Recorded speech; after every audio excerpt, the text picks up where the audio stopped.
A menudo me han planteado la pregunta de qué pienso acerca de la muerte, de ese final no problemático de la existencia del individuo humano.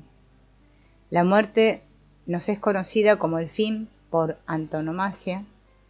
Es un punto final que muchas veces se pone antes de terminar la frase, fuera de la cual ya solo queda el recuerdo o la repercusión en otros. Pero para el afectado es como si se detuvieran las agujas del reloj. A la vista de la muerte, la vida nos parece siempre como un transcurso, como la marcha de un reloj al que le hemos dado cuerda y del que sabemos que acabará por detenerse definitivamente. Nunca estamos tan convencidos del transcurso de la vida como cuando la vida de una persona termina ante nuestros ojos, y nunca se nos plantea tan imperiosamente la cuestión del sentido y del valor de la vida, como cuando vemos cómo el último aliento abandona un cuerpo que hasta hace poco aún estaba vivo.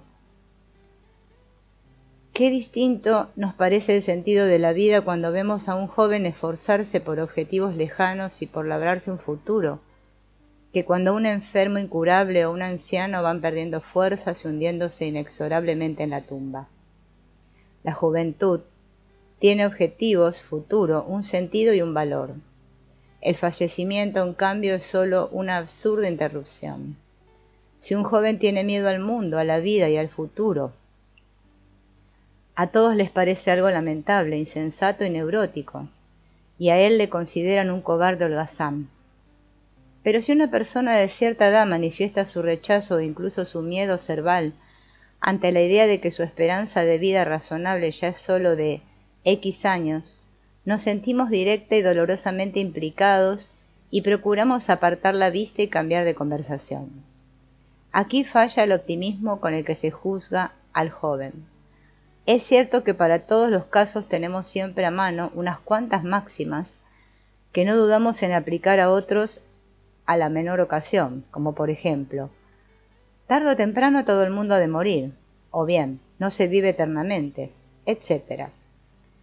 Pero cuando estamos solos y es de noche y todo está tan oscuro y silencioso, que no se ve ni se oye más que los pensamientos que suman y restan años de vida, la larga serie de hechos desagradables que demuestran despiadadamente lo mucho que han avanzado las manecillas del reloj, la lenta e inexorable aproximación de ese muro negro que acabará por devorar todo lo que amamos, deseamos, poseemos, esperamos y anhelamos.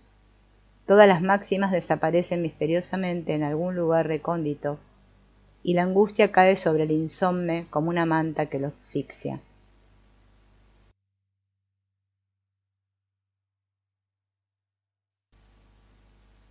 Del mismo modo que hay un gran número de jóvenes que en el fondo tienen pánico a la vida, por más que la deseen vivamente, así también hay un número aún mayor de personas de cierta edad que tienen el mismo miedo a la muerte.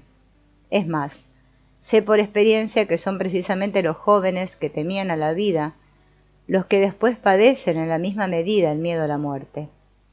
Son jóvenes, se dice, y oponen una resistencia infantil a las exigencias normales de la vida.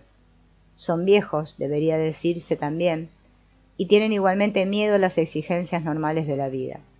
Sin embargo, se está tan convencido de que la muerte es simplemente el final de un proceso, que por regla general a nadie se le ocurre concebir la muerte como un objetivo y una consumación, como se hace normalmente con los fines y los propósitos de la vida juvenil en ascenso.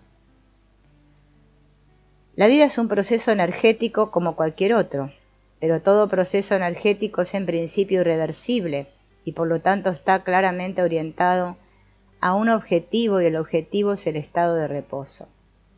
Todo proceso, al fin y al cabo, no es más que la alteración inicial de un estado de reposo, por así decir, eterno, que intenta restablecerse una y otra vez. La vida es incluso lo teológico por excelencia. Es la perseverancia en la consecución de un fin por antonomasia. Y el cuerpo vivo es un sistema de propósitos que intentan consumarse. Su objetivo es el final de cualquier proceso. Todo proceso es como un corredor que con el máximo esfuerzo y el mayor despliegue de fuerzas aspira a alcanzar la meta. El ansia juvenil de mundo y de vida, de que se cumplan sus grandes esperanzas y sus objetivos lejanos, es la firme y perseverante resolución de la vida, la cual se transforma inmediatamente en miedo a la vida, en resistencias neuróticas, depresiones y fobias, si se queda anclada en algún lugar del pasado o si se asusta ante osadías sin las cuales no se pueden alcanzar los objetivos propuestos. Con la adquisición de la madurez y del punto culminante de la vida biológica, que coincide más o menos con la mitad de la vida, no se detiene de ningún modo esa perseverancia de la vida en la consecución de sus fines. Con la misma intensidad y con la misma fuerza irresistible con la que antes de la madurez la vida tomaba la cuesta arriba, toma ahora la cuesta abajo, pues el objetivo ya no está en la cumbre, sino en el valle en el que había comenzado el ascenso. La curva de la vida es como la parábola de un proyectil. Alterado su estado de reposo inicial, el proyectil asciende y regresa de nuevo al estado de reposo. La curva psicológica de la vida, sin embargo, no acaba de ajustarse del todo a esta ley natural. En ocasiones, la divergencia empieza ya al comenzar el ascenso. Aunque biológicamente el proyectil asciende, psicológicamente se demora. Quedamos detrás de los años que tenemos, salvaguardamos la infancia como si no quisiéramos separarnos del suelo. Detenemos las manecillas del reloj y nos figuramos que así se detiene el tiempo. Cuando finalmente llegamos con cierto retraso a la cumbre, nos tomamos psicológicamente otro descanso, y pese a notar que al otro lado comienza de nuevo la cuesta abajo, nos aferramos con miradas retrospectivas a la altura que hemos alcanzado. Del mismo modo que antes el miedo era un obstáculo para la vida, ahora lo es para la muerte. Aunque reconozcamos que nos hemos retrasado en el ascenso por miedo a la vida, sin embargo, precisamente por ese retraso nos aferramos más a la altura alcanzada. Para entonces ya tenemos claro que la vida, pese a toda la resistencia que le hemos puesto, de la que ahora nos arrepentimos tanto, ha acabado por imponerse, pero a pesar de este reconocimiento volvemos a intentar detener la vida. De este modo, la psicología de tales personas pierde su suelo natural, su conciencia está en el aire, mientras abajo la parábola de la vida desciende a una velocidad acelerada. El suelo nutricio del alma es la vida natural. Quien no acompañe a ésta quedará paralizado y suspendido en el aire.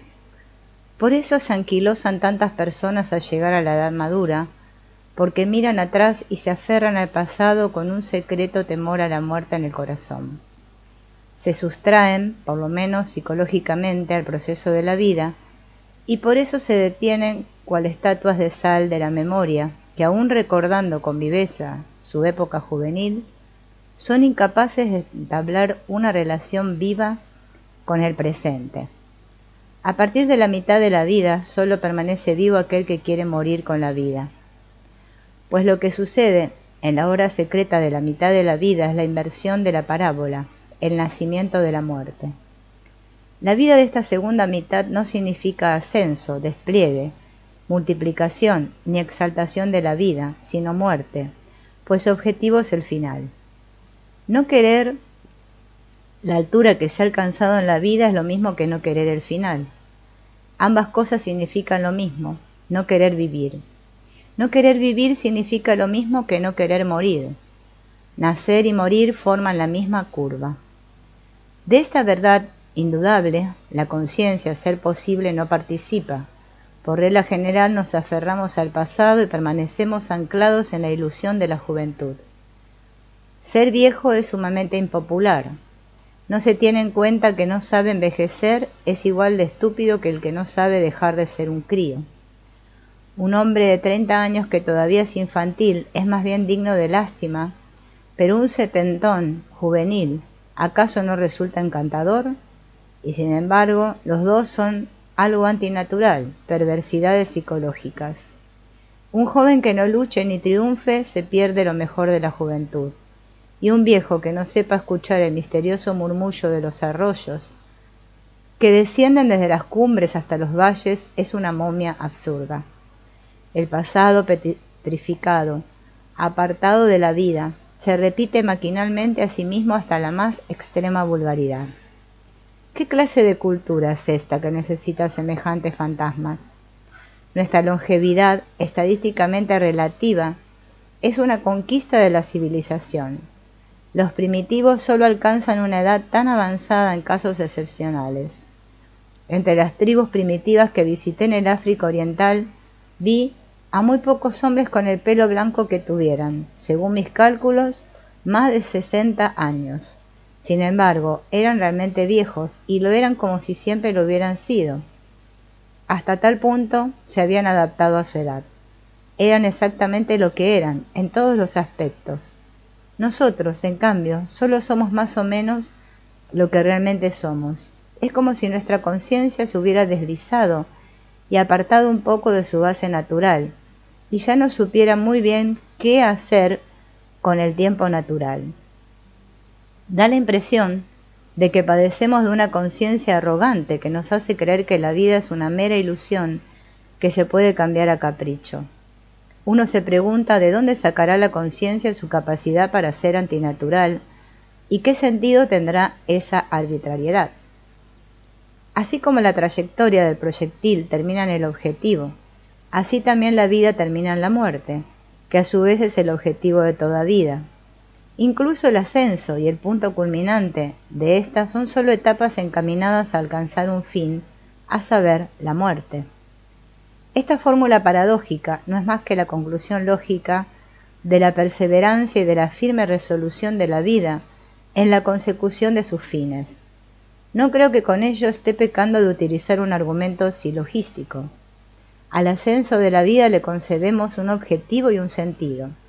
¿Por qué no al descenso? El nacimiento del hombre está preñado de significado. ¿Por qué no a la muerte? El joven es preparado durante 20 o más años para el desarrollo completo de su existencia individual. ¿Por qué no ha de prepararse luego otros 20 o más para su final? Lo que se ha conseguido al llegar al punto culminante es evidente. Ahora bien, ¿qué se consigue con la muerte? Llegados a este punto, en que lo normal es esperar una respuesta, me parece un poco antipático sacar de repente de la chistera la fe y pedir al lector que haga precisamente aquello que nunca ha podido hacer, creer en algo. He de confesar que yo tampoco he podido creer nunca. Por eso no voy a afirmar que haya que creer que la muerte es un segundo nacimiento y que conduce a una continuación más allá de la sepultura. Pero sí mencionaré al menos que el consensus gentium tiene interpretaciones expresas de la muerte que se han manifestado inequívocamente en todas las grandes religiones de la tierra. Es más, se puede incluso asegurar que la mayor parte de estas religiones son complicados sistemas de preparación para la muerte, y lo son hasta tal punto que la vida, de acuerdo con la paradójica fórmula anteriormente mencionada, no significa más que una preparación para el último objetivo, la muerte. Para las dos religiones más importantes que existen en la actualidad, el cristianismo y el budismo, el sentido de la existencia se completa con su final. A partir de la Ilustración se ha desarrollado una opinión sobre la esencia de las religiones, que debido a su amplia difusión merece ser mencionada, pese a ser un malentendido típicamente ilustrado. Según dicha opinión, las religiones son algo así como sistemas filosóficos, y al igual que estos han sido discurridas con la cabeza.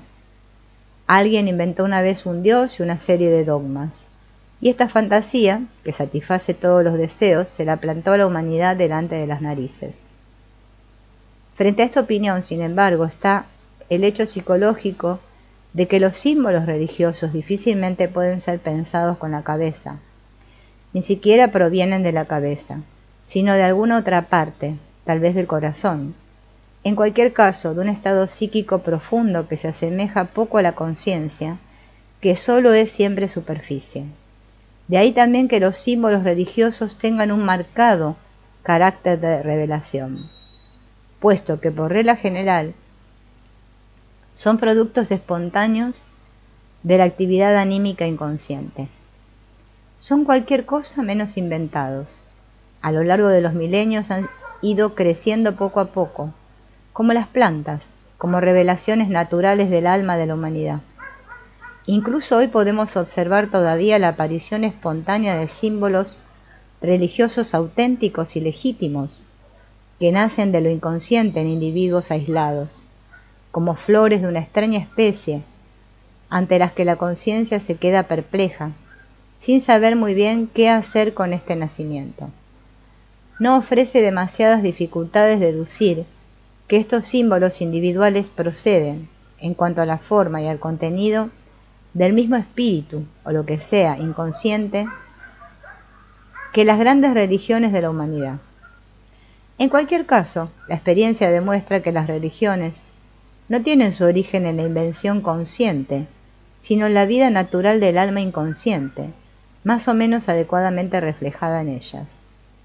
De ahí se explica su propagación universal y su enorme repercusión histórica en la humanidad. Tamaña repercusión sería inconcebible si los símbolos religiosos no fuesen como mínimo verdades psicológicas naturales. Sé que mucha gente tiene dificultades con la palabra psicológico. Para tranquilizar a tales críticos, añadiré que nadie sabe lo que es la psique y que tampoco se sabe precisar hasta dónde alcanza la psique en la naturaleza.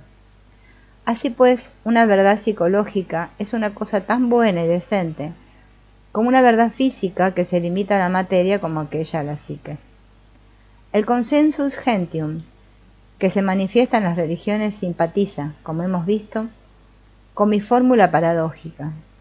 Parece, pues, estar más conforme con el alma universal de la humanidad que contemplemos la muerte como la consumación del sentido de la vida y como su objetivo más legítimo que como una absurda interrupción.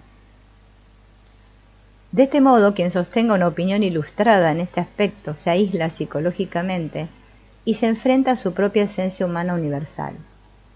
Esta última frase contiene la verdad fundamental de todas las neurosis, pues la esencia de los trastornos nerviosos consiste al fin y al cabo en un extrañamiento del instinto, en una escisión de la conciencia de determinados hechos anímicos fundamentales. Por eso las opiniones ilustradas, cuando menos lo espera uno, van a parar a las inmediaciones de los síntomas neuróticos. De hecho, igual que estos, son pensamientos distorsionados, que sustituye el pensamiento psicológicamente correcto, porque este último va siempre unido al corazón, a las profundidades del alma, a nuestras raíces, pues la naturaleza, con ilustración o sin ella, con conciencia o sin ella, se prepara para la muerte. Si pudiéramos observar directamente y registrar los pensamientos de un joven, constataríamos, además de imágenes de la memoria, principalmente fantasías de futuro. De hecho, la mayor parte de las fantasías consta de anticipaciones. Las fantasías son, pues, en su mayor parte, actos preparatorios o incluso ensayos psíquicos orientados a determinadas realidades futuras. Si pudiéramos hacer el mismo experimento con una persona de cierta edad, por supuesto, sin que se diera cuenta, encontraríamos, como es natural, un mayor número de recuerdos que en el joven, pero también un número sorprendentemente grande de anticipaciones de futuro, incluida la muerte. Conforme vamos cumpliendo años, se acumulan de manera asombrosa los pensamientos sobre la muerte. La persona de cierta edad se prepara para la muerte. Por eso creo que la naturaleza se encarga por sí sola de prepararnos para el final, siendo objetivamente indiferente lo que la ciencia individual piensa al respecto. Psicológicamente, en cambio, hay una diferencia enorme entre que la conciencia se adapte al alma o se aferre a opiniones que el corazón no conoce. Porque es igual de neurótico no acomodarse a la muerte como un objetivo que reprimir en la juventud las fantasías que se ocupan del futuro. A lo largo de toda mi experiencia psicológica he observado personas cuya actividad anímica inconsciente he podido seguir hasta muy cerca de la muerte.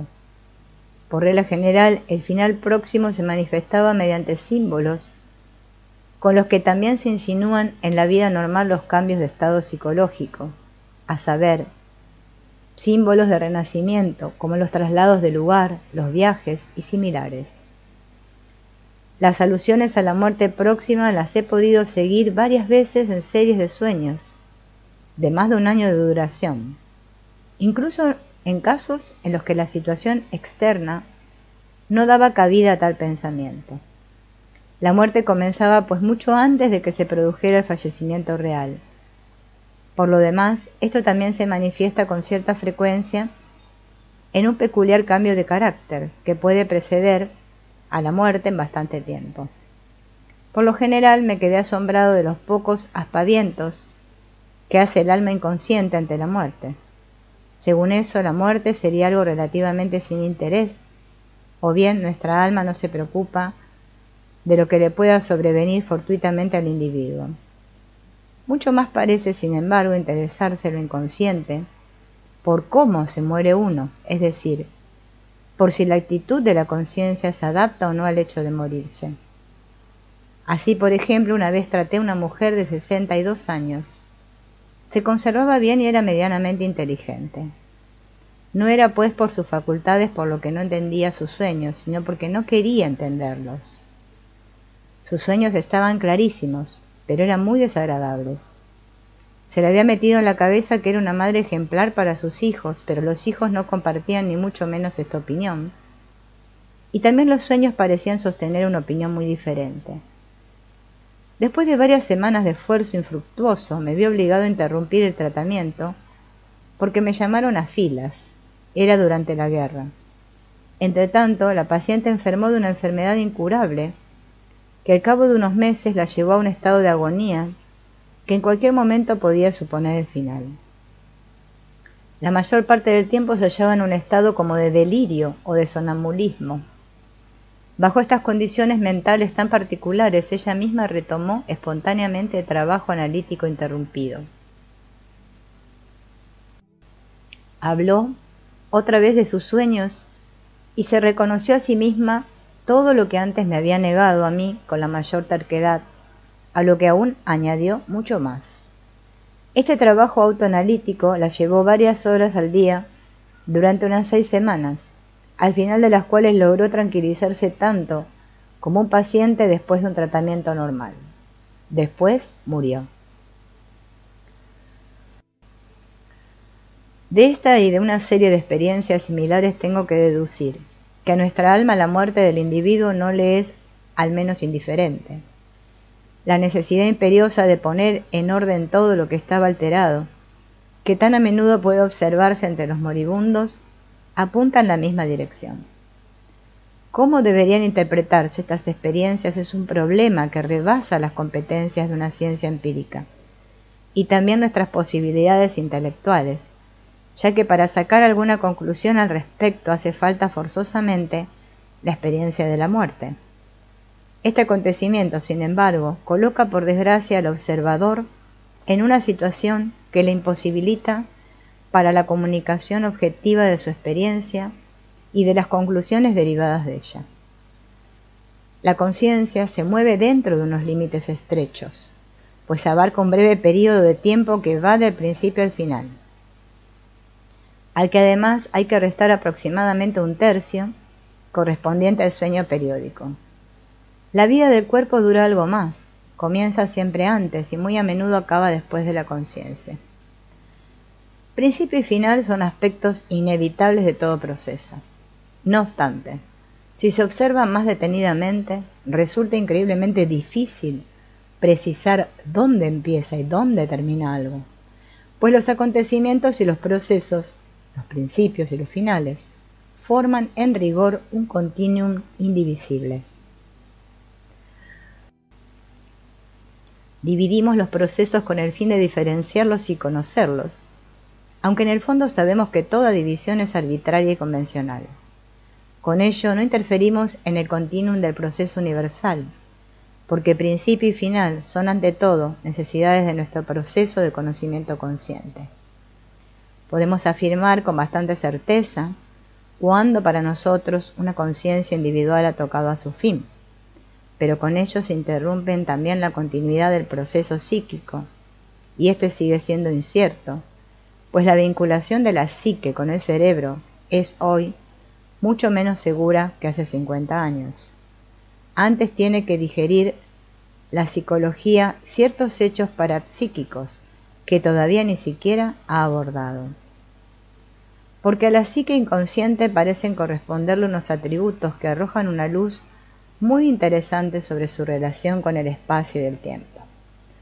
Me refiero a los fenómenos telepáticos, espaciales y temporales, que como es sabido son mucho más fáciles de ignorar que de explicar.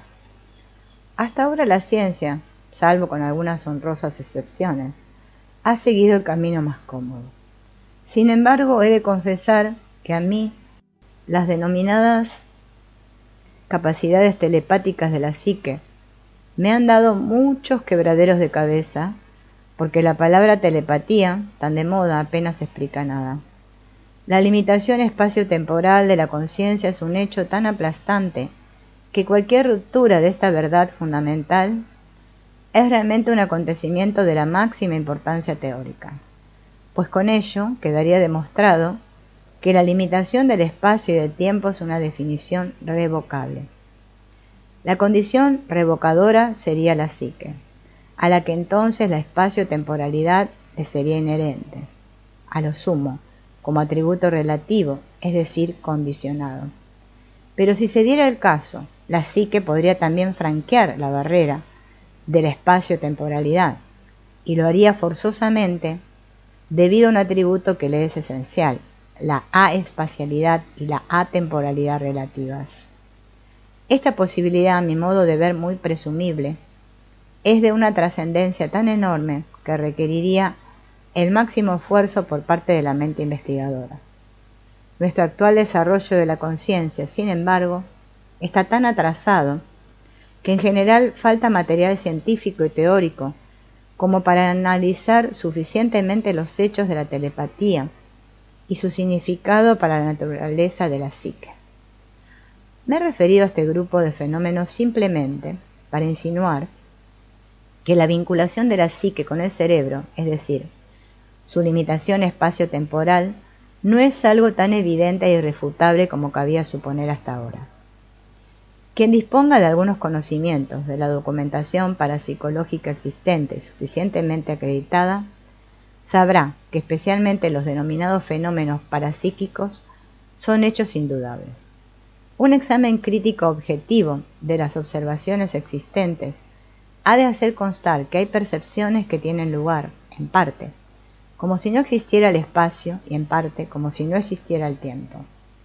Naturalmente, de ahí no se puede sacar la conclusión metafísica de que en consecuencia, en el per se de las cosas, no hay espacio ni tiempo, y que por lo tanto el espíritu humano está incluido en la categoría espacio-temporal, como en una nebulosa ilusión. Al contrario, el espacio y el tiempo no solo son la certeza más inmediata y más ingenua, sino también la materialización empírica, pues todo lo perceptible tiene lugar como si ocurriera en el espacio y en el tiempo. En vista de esta certeza abrumadora es comprensible que a la inteligencia le cueste mucho trabajo admitir la peculiaridad del fenómeno telepático. Pero quien quiera hacer justicia a los hechos, no le queda más remedio que reconocer que la aparente aespacialidad y atemporalidad constituye su más propia esencia. Al fin y al cabo, la percepción ingenua y la certeza inmediata solo son en el fondo pruebas de un a priori psicológico de la forma perceptiva, que simplemente no admite ninguna otra forma. Que nuestra capacidad perceptiva sea completamente incapaz de imaginar una forma de existencia sin espacio ni tiempo, no demuestra en modo alguno que tal forma sea en sí imposible. Y del mismo modo que de la peculiaridad de una aparente aespacialidad y atemporalidad, no se puede extraer una conclusión absoluta sobre la forma de existencia sin espacio ni tiempo, tampoco está permitido deducir de la aparente cualidad espacio-temporal de la percepción que no puede haber ninguna forma de existencia sin tiempo ni espacio. Pero la duda sobre la absoluta validez de la percepción espacio-temporal no solo está permitida, sino que en vista de la experiencia actualmente existente, es incluso conveniente. La hipotética posibilidad de que la psique aborde también una forma de existencia sin espacio ni tiempo es un interrogante científico que hasta nuevo aviso ha de ser tomado en serio. Las ideas y las dudas de la física teórica de nuestros días también han de mantener alerta al psicólogo, pues al fin y al cabo, ¿qué otra cosa significa la limitación del espacio? Desde el punto de vista filosófico, sino una relativización de la categoría del espacio. A la categoría del tiempo, como a la causalidad, podría pasarle fácilmente algo similar. Así pues, las dudas, en este sentido, son hoy todo menos puro invento. La esencia de la psique abarca oscuridades que van mucho más allá de las categorías de nuestra inteligencia.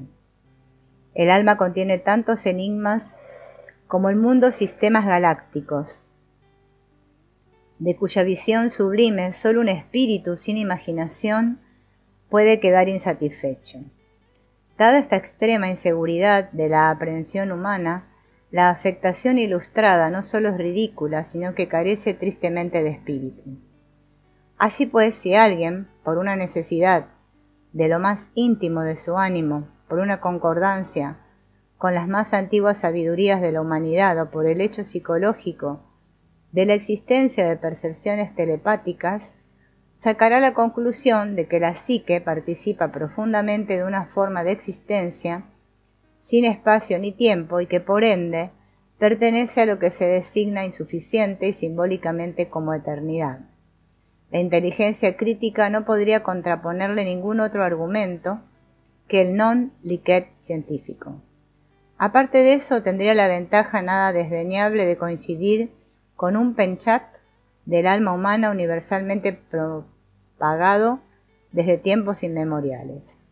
Quien por escepticismo o por rebeldía contra la tradición o por una ignorancia irreflexiva no saque esta conclusión, tiene estadísticamente pocas probabilidades de convertirse en un pionero del espíritu, pero también la indudable certeza de entrar en contradicción con las verdades de su sangre.